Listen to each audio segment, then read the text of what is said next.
Lanjut, ada lagi. Monggo, hai Pak I.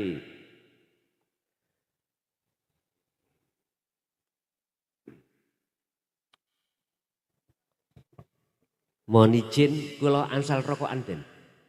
Ansal nggih. Monggo.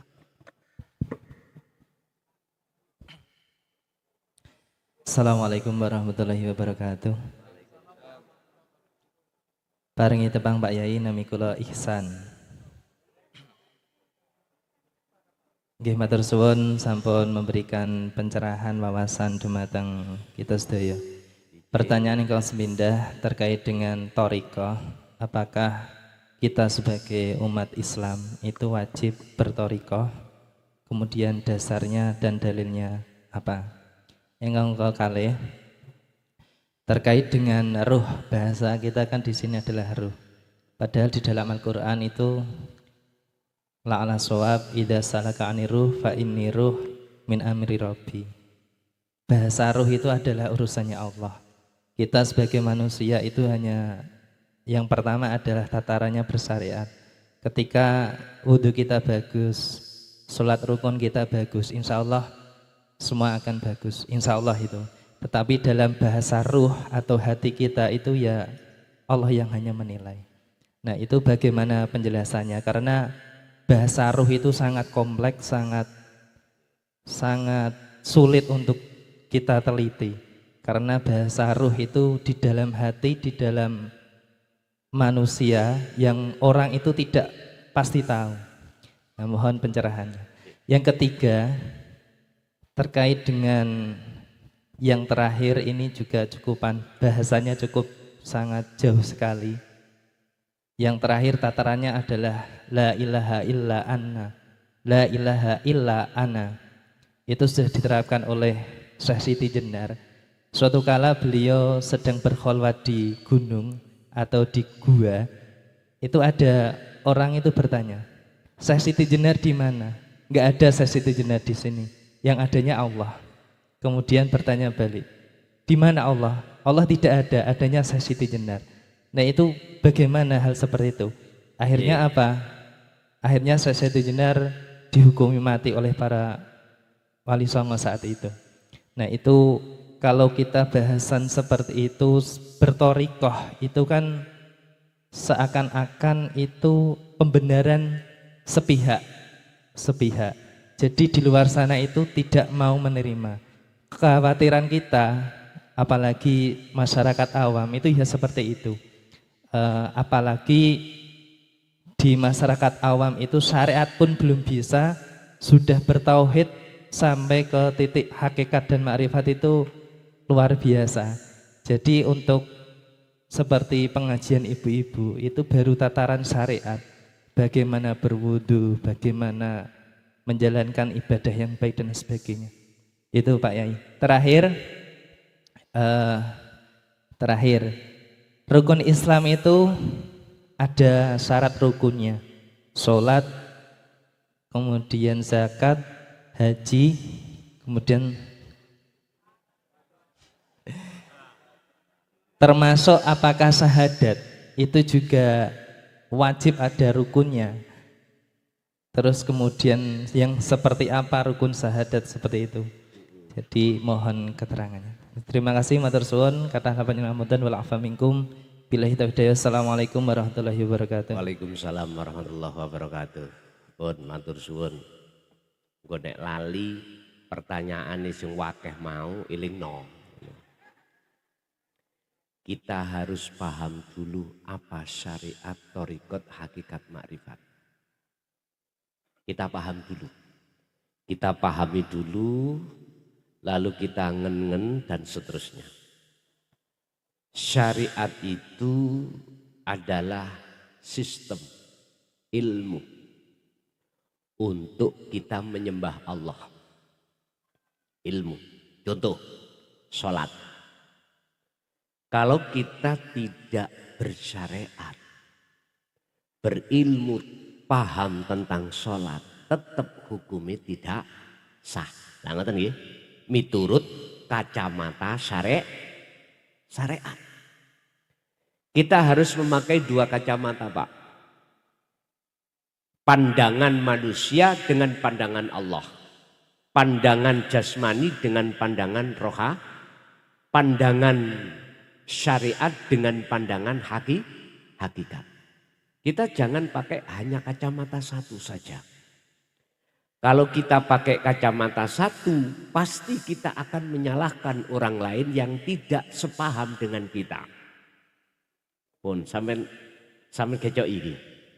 Kalau kita hanya pakai kacamata satu, pasti kita akan menyalahkan orang yang tidak seakidah dengan kita.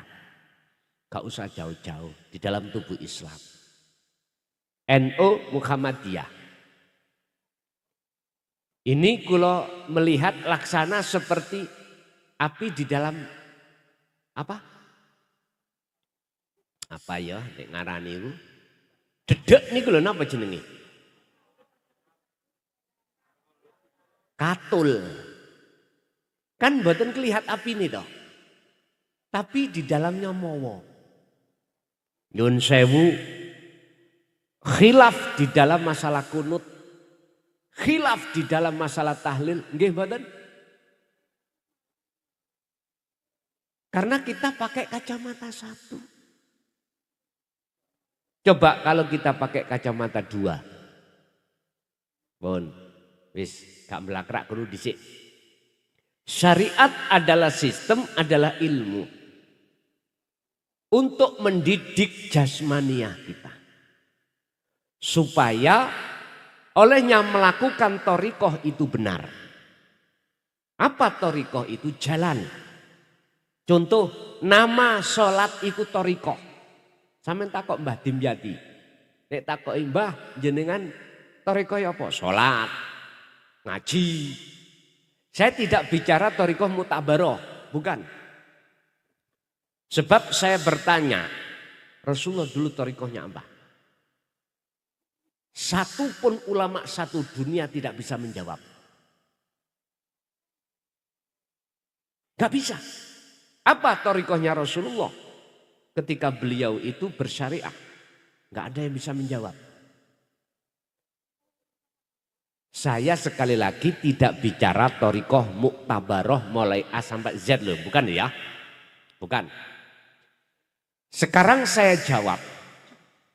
Nama sholat, nama zakat, nama puasa, nama haji, ibadah makhduf. Membaca Quran, ibadah makhduf. Nama sebuah ibadah itulah thariqah. Apa sih thariqah? Jalan. Lah hakikat adalah tujuan. Jenengan sholat tujuannya nyembah sopo? Aku tanya. Allah toh? Oke. Kalau jenengan kali kula iki dikatakan sudah berhakikat. Hakikat itu adalah juga tujuan untuk mendunungkan ruhaniyah supaya benar ruhaniyah sampean itu betul-betul menyembah Allah. Aku bertanya, waktu sholat jenengan nyembah sapa? Iku lak lesan sampean. Ati sampean kira-kira. Nyun sewu Pak, buka surat Al-An'am ayat 7, ayat 97. Kula tulis ya. Digosok. Oh ini. Tolong biar umat Islam sadar. Nek gak sadar ya wis dudu urus aku. Iki kisahnya Nabi Ibrahim.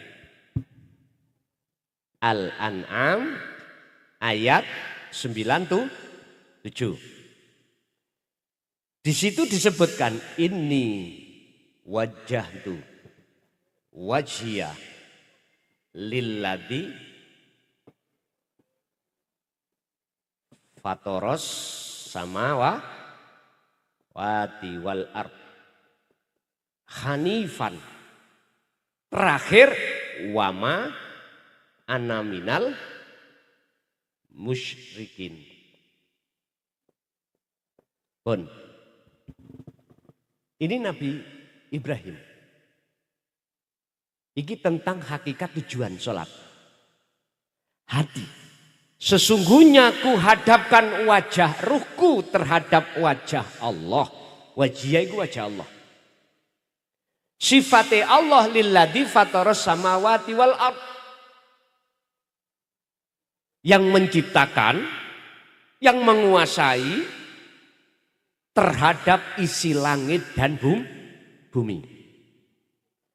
Ketika ruhaniah hati sampai betul-betul menghadap wajah Allah, hanifan dengan sungguh-sungguh, maka ayat yang terakhir, wa ma ana minal musyrikin, beliau mengatakan, dan saya bukan termasuk golongan orang yang menyekutukan Allah.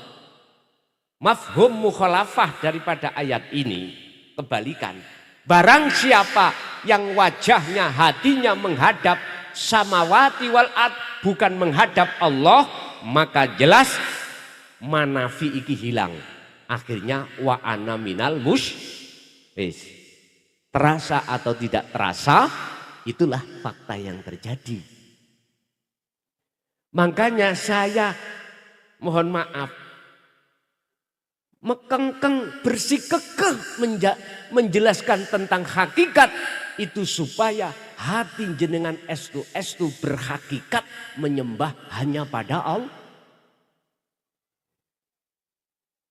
Wis sampean goleki ning surat opo, ayat opo, jikalau menerangkan tentang sholat mesti memakai kalimat koma, bukan fa'ala. Walaupun koma mengikuti wazannya fa'ala. Artinya apa? Fa'ala itu melaksanakan, mengerjakan. Kalau sholat itu jangan mengerjakan saja, harus memakai koma. Wakumu lillahi qanitin ay khashi'in. Wajib Pak sholat itu khusyuk. Bisa. Wajib jenengan sholat menyembah dan bertemu Allah. Urusan jenengan iki mangga percaya atau tidak bukan urusan saya. Saya cuma menyampaikan aja. Apa sih hakikat adalah tujuan. Jadi tujuan sampean iku diluruskan. Supaya betul-betul ketika jenengan iki melaksanakan sholat estu makrifat dateng Gusti.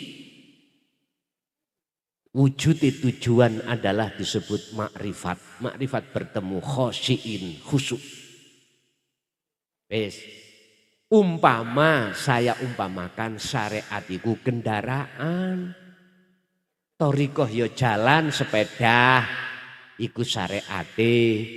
Dalane entah jenengan lewat manapun kesini silakan. Apa tujuan sampean? Harus dibimbing.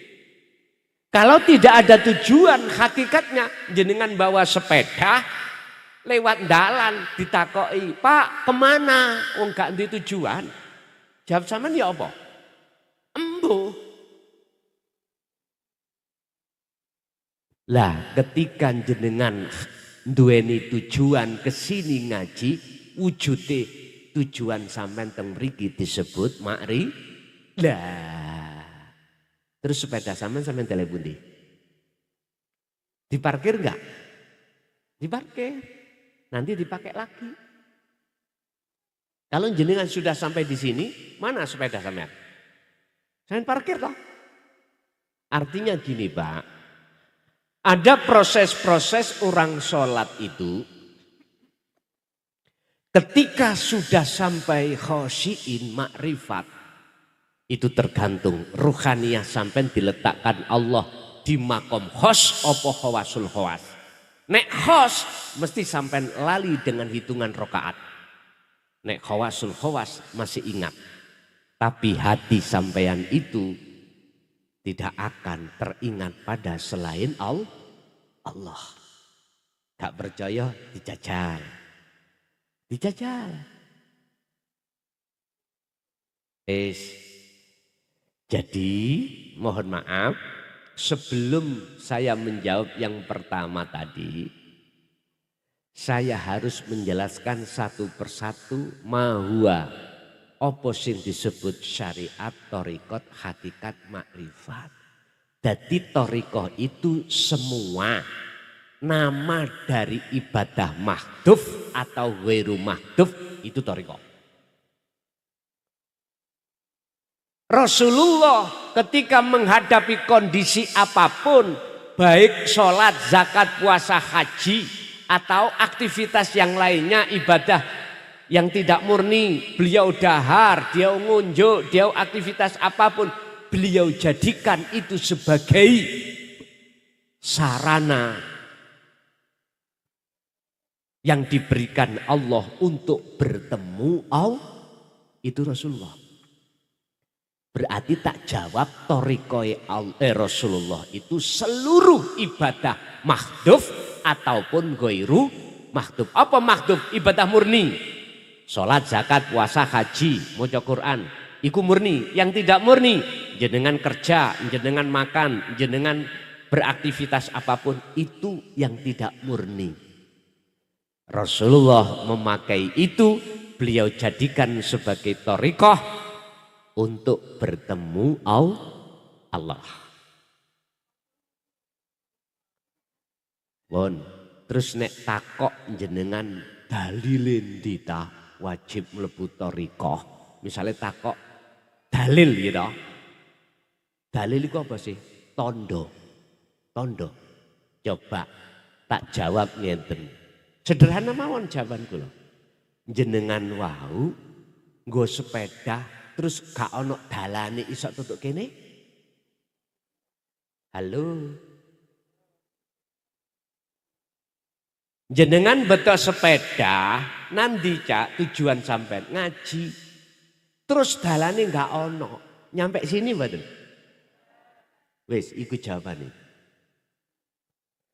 Enteng-entengan jawabane.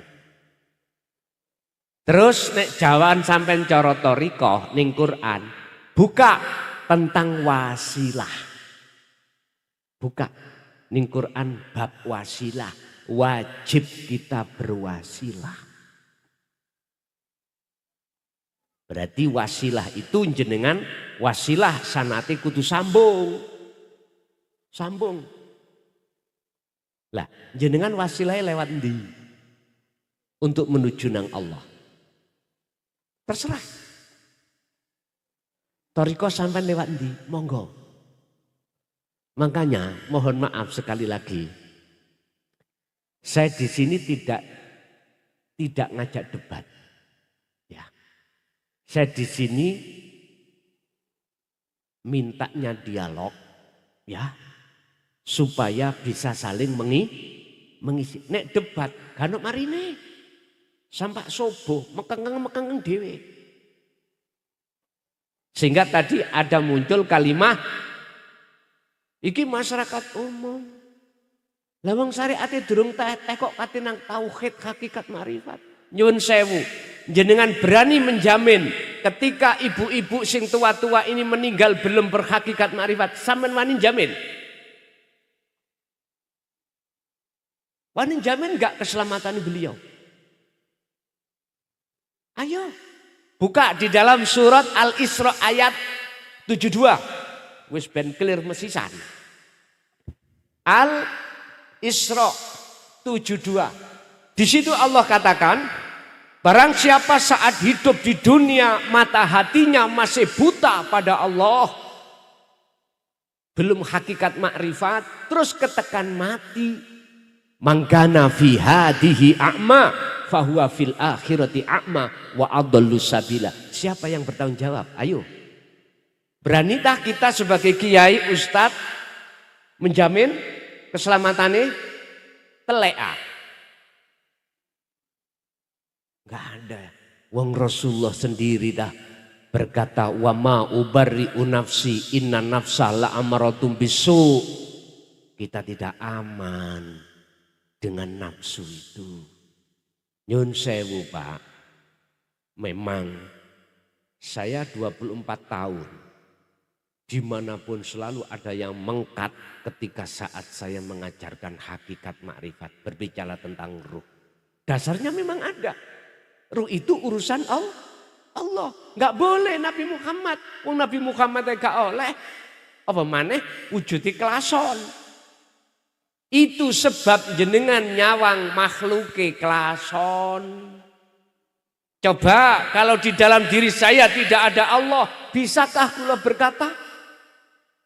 Lihatlah Allahnya, biar clear ayat itu. Memang yang membahas itu cuman Allah.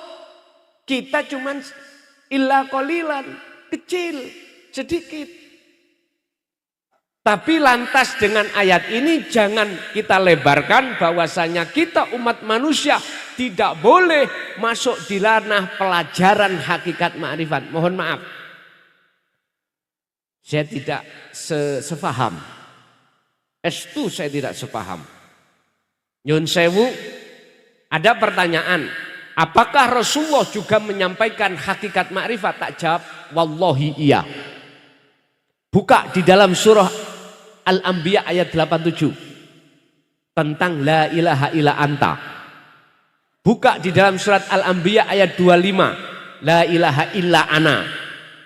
Wa ma arsalna min qablika mir rasulin illa nuhi ilaihi annahu la ilaha illa ana fa'budun. Muhammad dalem Gusti, aku tidak pernah mengutus utusan sebelummu bahkan terhadap dirimu kecuali harus mengemban, menyampaikan, menjelaskan tentang hakikate, tentang makna, tentang maksud la ilaha illa ana.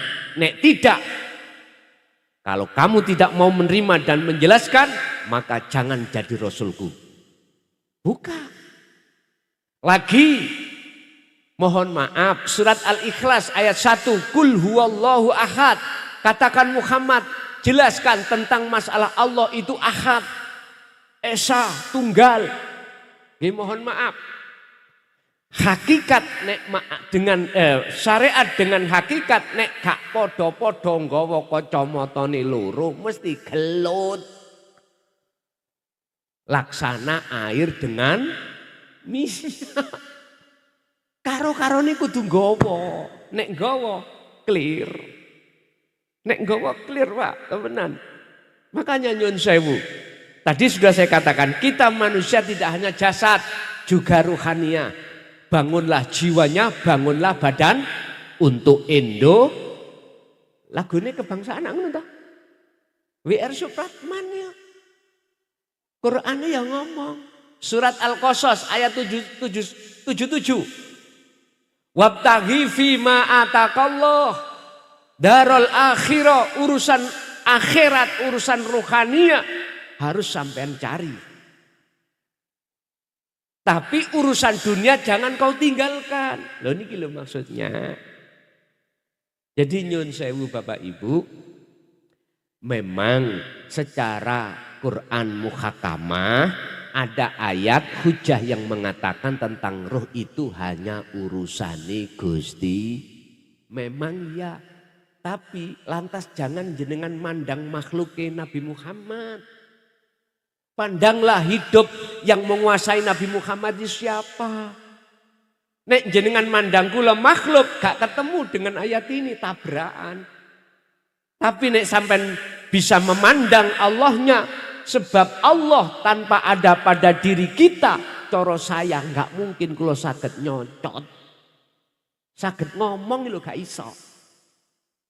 Tapi nafsu selalu menghujam dalam hatiku untuk aku disuruh untuk ngaku. Ya ini loh. Bagaimana mungkin kita akan bisa memandang Allahnya, lawang mata hati kita masih buta. Akhirnya jatuhnya iman kita yang memberikan pengajaran la ilaha illa anta iku makhluk. Ya ini lho Pak, ndadekno gelut iku ya ndok kene. Terkait masalah siapa?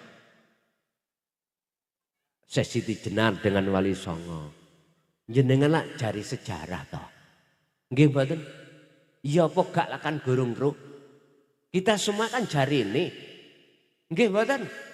Kita jari sejarah sing ono film. Iya enggak? Iya apa enggak? Kita kan nggak tahu. Kita semuanya di sini itu mbade-mbade. Nyuwun sewu Pak, mohon maaf tidak ada ceritanya ala inna auliya Allah la khaufun alaihim walahum yahzanun, saling membunuh, nggak ada.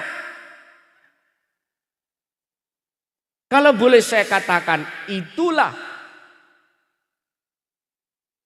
propaganda orang-orang yang tidak suka dengan ajaran Rasulullah di jalur hakikat makrifat. Kalau boleh saya katakan ya, kalau boleh. Saya tidak menyalahkan apa yang ada di film itu. Ketahuilah kita itu mek jare, tidak tahu sendiri. Ingat, di dalam Al-Quran Allah katakan, ala inna awliya Allah la khaufun alaihim walahum yahzanun. Enggak ono Pak ceritane nek podo kekasihne Allah iku membunuh gak ada. Orang yang hatinya sudah berbudi luhur, enggak akan mungkin dia akan menyakiti orang lain. Enggak akan mungkin muncul riak, takabur, sum'ah, hasud, enggak ada. Kalau hati sudah berbudi luhur. Kalau hati kita betul-betul sudah khudur ing ngersane Allah, maka tidak akan hati punya sirik nang wong liya. Makanya tolong belajarlah Al-Qur'anul Qadim. Jangan belajar Al-Qur'anul Karim aja biar paham. Pakailah kacamata dua, pandangan Allah dengan pandangan manusia. Hablum minan nas ya hablum minallah. Habl iku tali Pak, hubungannya sesama manusia. Hablum minallah berarti taline roh nang Allah langsung.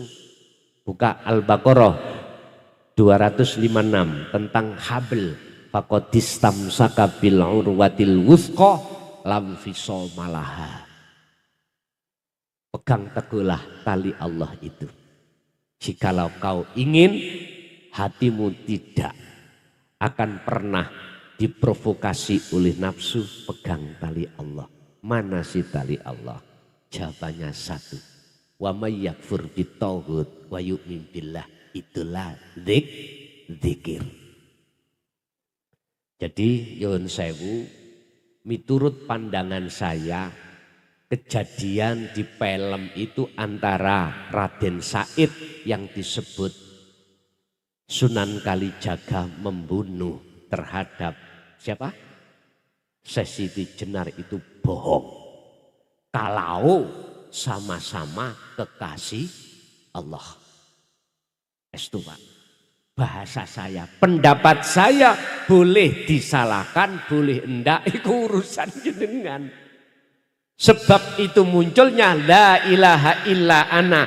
Jikalau Rasulullah tidak menyampaikan tentang la ilaha illa ana, nggak mungkin logikanya akan muncul surat Al-Anbiya ayat 25, nggak mungkin.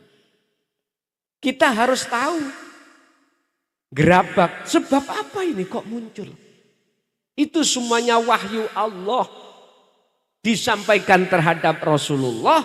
Dan Rasulullah menyampaikan terhadap umat secara logis mawon loh. Nek umpama Rasulullah mengkorupsi wahyu Allah, gak mungkin muncul Al-Anbiya ayat 25. Jadi Bapak Ibu, terkait masalah perseteruan, kejadian, sejarah, film, bahwasanya Sunan Kalijaga membunuh Syekh Siti Jenar, menurut pandangan saya dari sisi hakikat kacamata tidak pernah itu terjadi. Enggak pernah. Jikalau sama-sama kekasih Allah. Enggak ada ceritanya. Kalau sama-sama kekasih Allah. Tanda kekasih Allah bagaimana toh Pak? Buka di dalam kitab Hikam. tanda-tanda kekasih Allah. Pertama, la yarawna li anfusihim syai'an. Yang kedua, bal yusyahiduna annal fa'ilahu wallahu ta'ala. Apa? Pertama, apa yang muncul dan timbul dari seluruh makhluk, jenengan sudah tidak meyakini itu datangnya dari makhluk. Tapi datangnya yusyahid, Anda bersaksi, semuanya itu datangnya dari Allah. Yang ketiga, tatmainnul qulub, hati jenengan pasti damai. Bon. Yang ketiga terkait masalah rukun Islam. Ya, mulai syahadat, sholat, zakat, puasa, haji. Pertanyaannya, apakah di dalam syahadat itu ada rukun? Apa sih syahadat itu? Persaksian. Bersaksi, melihat, bersyuhud. Tinggal jenengan ini melihat siapanya. Bersaksi terhadap siapa. Bersaksi yang benar, yang menyaksikan wajib tahu siapa yang disaksikan. Siapa yang kau saksikan? Asyhadu an la ilaha illallah. Allah. Allah yang bagaimana? Pokoknya Allah. Ya jangan gitulah. Jangan diantem pokoknya. Ya dialah yang menciptakan langit dan bumi. Iya, masyarakat TK ya paham. Cuman maksudnya yang bagaimana bersaksi itu. Iman kita, percaya kita terhadap Allah ada dua. Nurul iman dan hakul iman. Iman kita percaya Allah itu yang menciptakan jari ini. Jari mana? Jari kitab, jari Quran. Oke. Itu proses kita gak salah. Tapi jangan berhenti. Jari itu piye carane sampai bisanya membuktikan. Satu contoh, saya kasih tahu. Pak, saya tadi lewat tol, keluar tol Sragen. Di situ ada kecelakaan. Saya jenengan tak kabari, jangan iman. Percaya. Karena apa? Karena saya kasih tahu kabar. Tapi iman sampai iki seuglak-uglik. Tidak tahu sendiri. Yang jenengan harus ke tol sana buktekno. Kalau jenengan tahu sendiri, maka iman sampai kokoh. Artinya saya sampai tak kasih tahu. Innallaha huwa rabbi wa rabbukum. Sesungguhnya Allah iku Tuhanku dan Tuhanmu. Fa'buduh mongko nyembah sirohu ing Allah. Tak kabari. Lah zaman ya akhirnya beriman, langet toh. Lah maksudku ojo berhenti di situ, buktekno. Allah yang manakah yang harus jenengan sembah? Ini jalannya Pak, satu-satunya jenengan harus memahami tentang pendidikan hakikat di dalam ruhaniyah jenengan. Makanya mengapa di dalam Nahdien itu ada ilmu tasawuf, ya. Ada ilmu hakikat, ilmu tauhid. Tujuannya itu untuk mendidik umatnya itu bisa mengesahkan Allah. Rasulullah menyampaikan, oke, walladzi arsala rasulahu bil huda wa dinil haq. Nah ini, dialah Allah yang mengutus utusannya Muhammad bil huda dengan membawa petunjuk wa dinil haq, aidinu tauhid. Tujuannya supaya jenengan bisa mengesahkan Allah hatimu. Liyudhirahu ala dini kulli, untuk mensucikan hati sampean kali kulo yang selama ini kita itu dalam belenggunya hawa nafsu. Walau karihal musyrikun, walaupun ditolak, dibenci oleh umatnya, maka Rasulullah tetap menyampaikan. Makanya saya 24 tahun ini Pak, umpama ditimbang sing benci ambek sing purun, sing samikna wa asoina dan samikna wa atokna, luwih banyak iku samikna wa asoina, menolak. Gak apa-apa, gak tak salah no. Iku hak panjenengan masing-masing. Enggak. Karena ingat, cuman ingatlah kita di dunia hanya satu kali. Coba kembali kepada surah Al-Isra. Barang siapa saat di dunia hatinya masih buta pada Allah, terus mati, maka di situ akan buta dan gelap. Wa adallu sabila, dan jalannya lebih sesat. Ayo dingen ayat ini nggone arepe turu. Dingen. Saya tidak ada niat untuk memaksa jenengan beriman. Apa yang kusampaikan ndak Pak, iku hak jenengan masing-masing.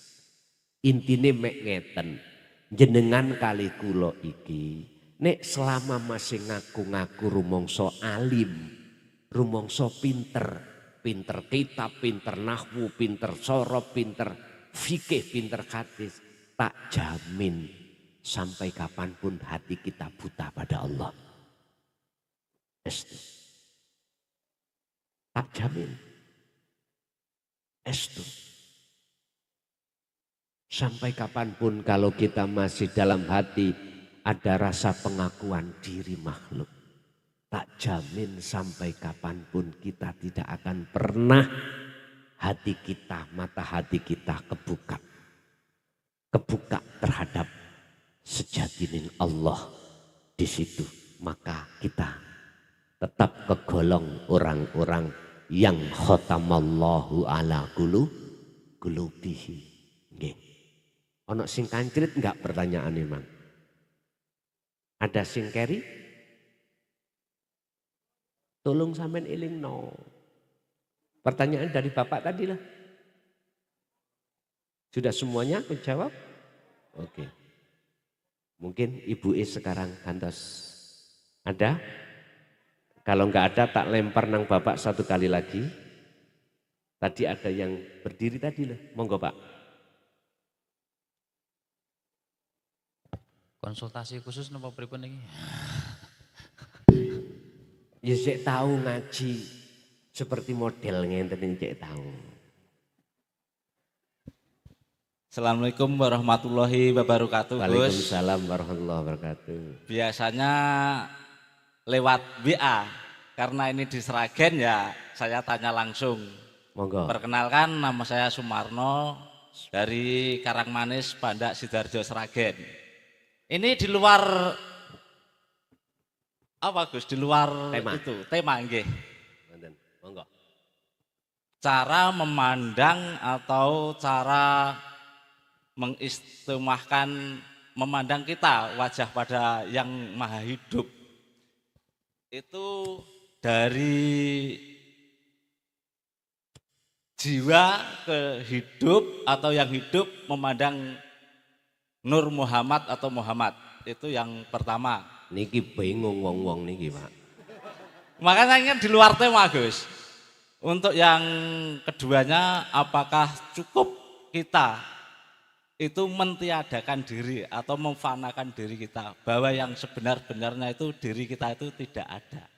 Itu pertanyaan itu untuk mengistimahkan atau mengingat setiap harinya gitu loh Gus. Itu yang saya tanyakan. Oke.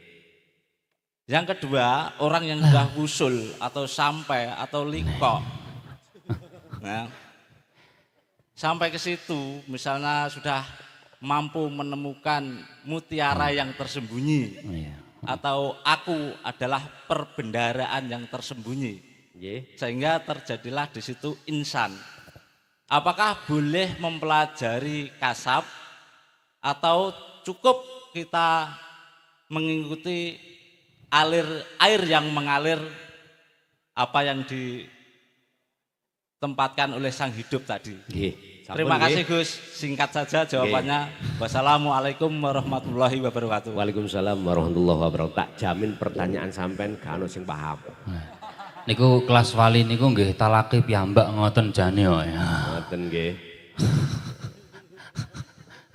Pertanyaan yang menakutkan. Moga ya. Lajeng. Tetap dijawab no mboten? Oke. Dijawab singkat nggih saged. Sing paham ngoten mawon. Buka dalam surah Al-Baqarah 54. Sejarah Nabi Musa terhadap kaum Allah perintahkan wa id qala Musa liqaumihi ya qaumi innakum dolamtum anfusakum bittikhadikumul ijlah. Oleh sebab kaum Nabi Musa semuanya podo nyembah anak sapi, maka Nabi Musa itu disuruh Allah untuk memperingatkan. Hei kaumku, innakum dolamtum anfusakum, kau telah berbuat dolim terhadap dirimu sendiri. Dengan bentuk apa dolimnya? Menjadikan anak sapi sebagai sesembah. Iku kinayah Pak, empun diuntal anak sapi.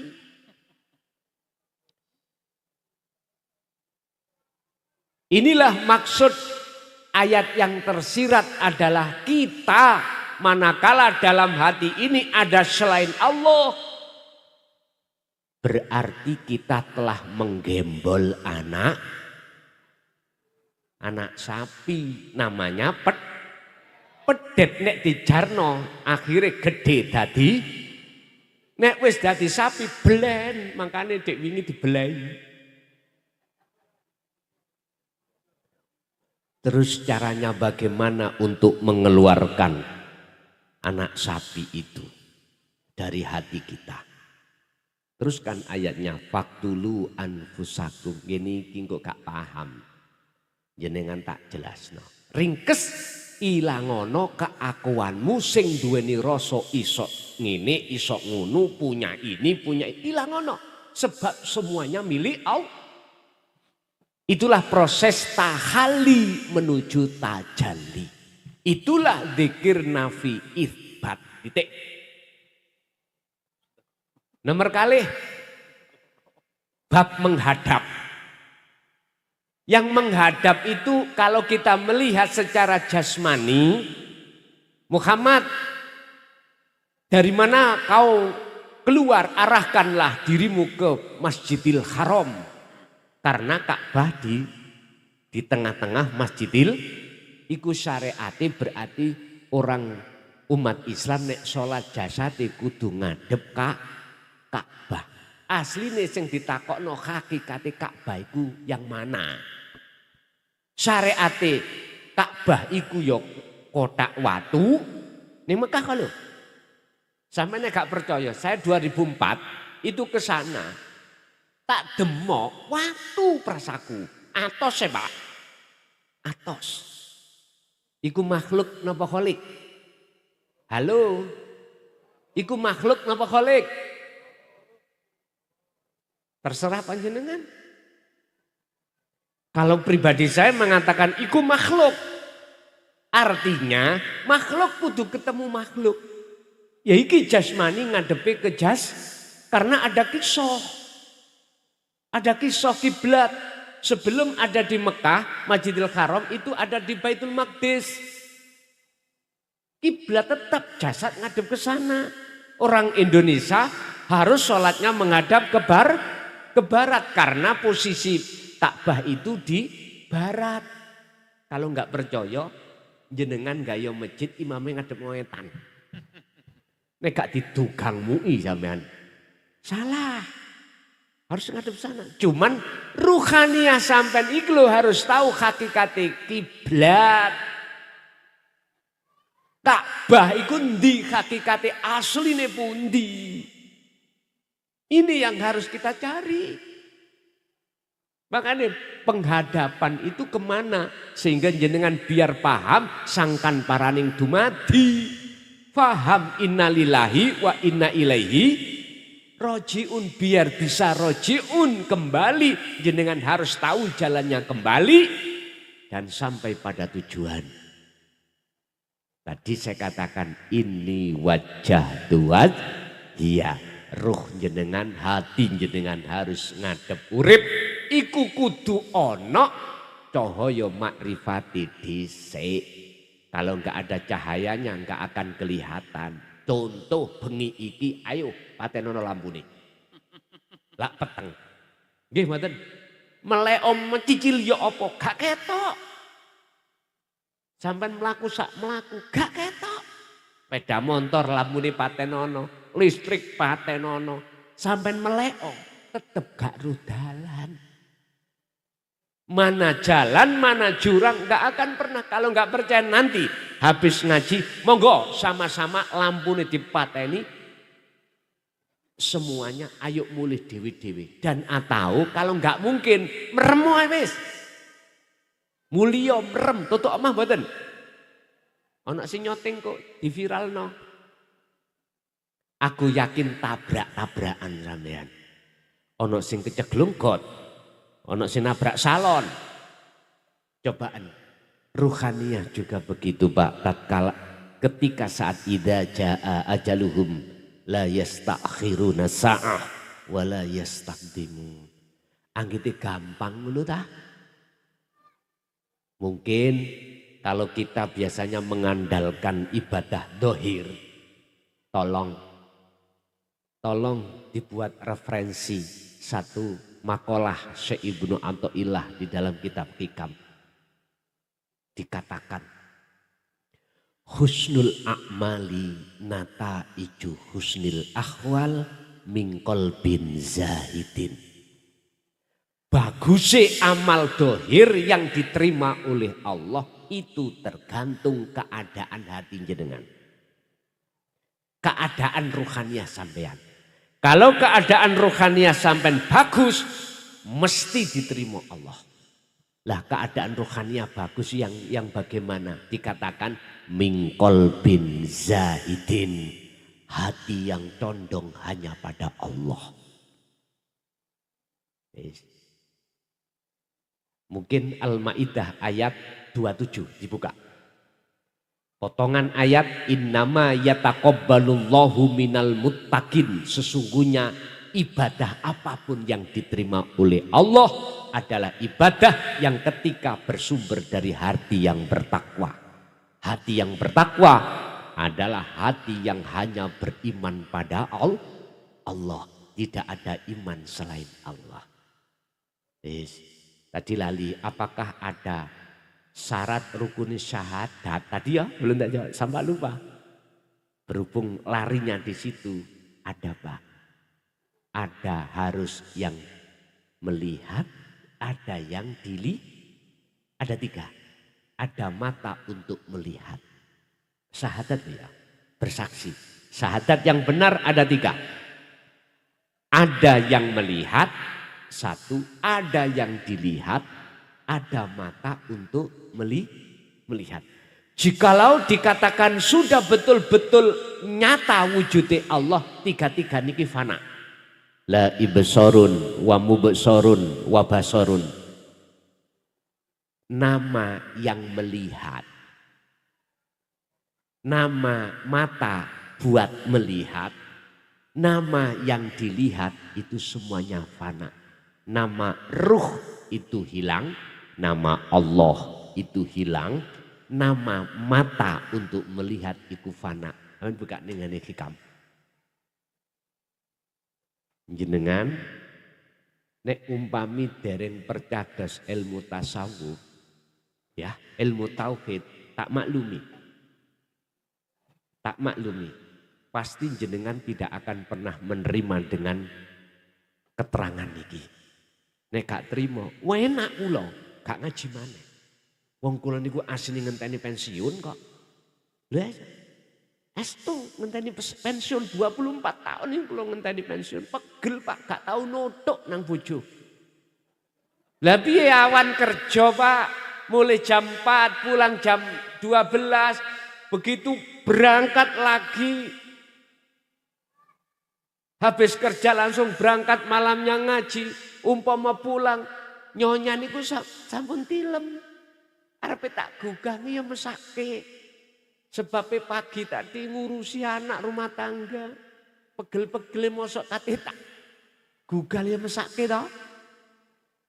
Habis subuh ya ngono. Kula gunakno tilem.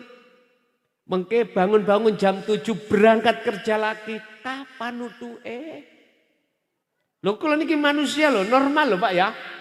Kan butuh ya seperti itu toh. Tapi selama ini Gusti Allah ngurangi dengan bentuk disibukkan kerja dan disibukkan untuk ngaji babakan ngeten iki. Umpama kula Prekno lu alhamdulillah. Estu Pak. Tambah seneng. Justru kula niki tambah susah nek dikerubung. Lho estu. Kula di rumah tidak bisa menerima tamu kecuali hari Sabtu aja.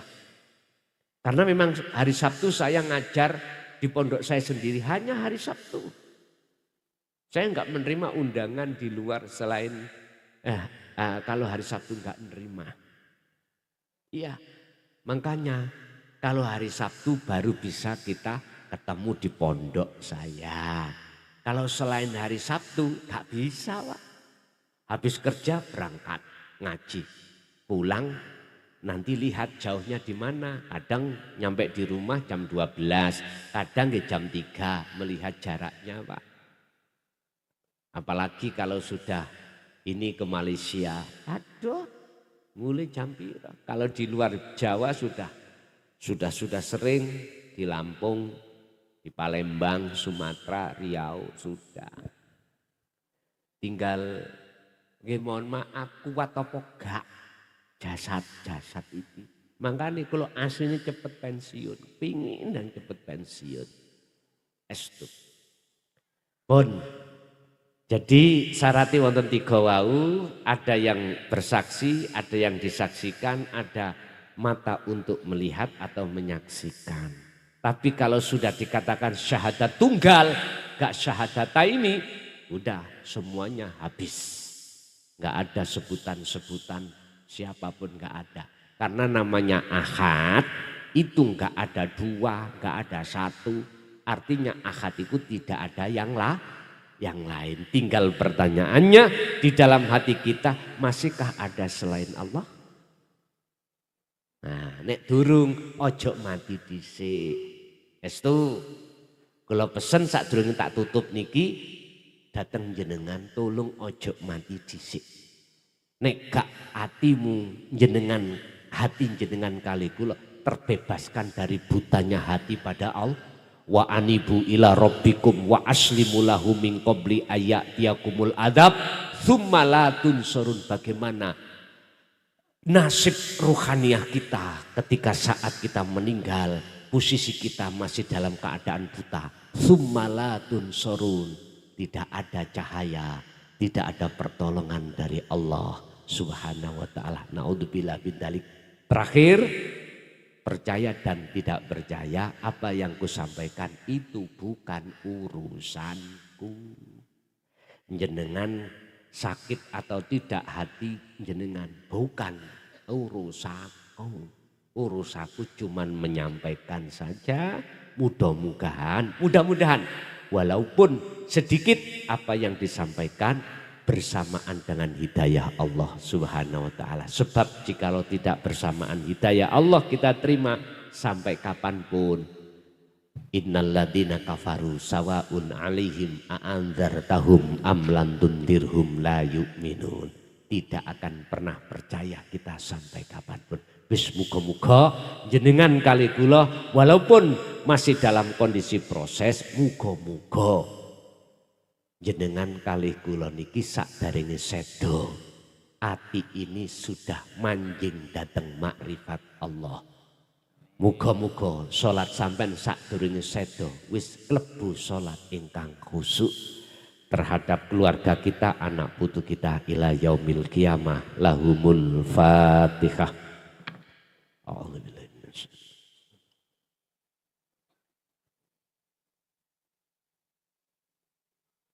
Mulai awal sampai akhir mbok pilih kata kalimat ucapan yang kurang berkenan. Saya pribadi nyuwun agungi pangapunten. Akhirul kalam hadanallah wa iyyakum wal afa minkum. Assalamualaikum warahmatullahi wabarakatuh.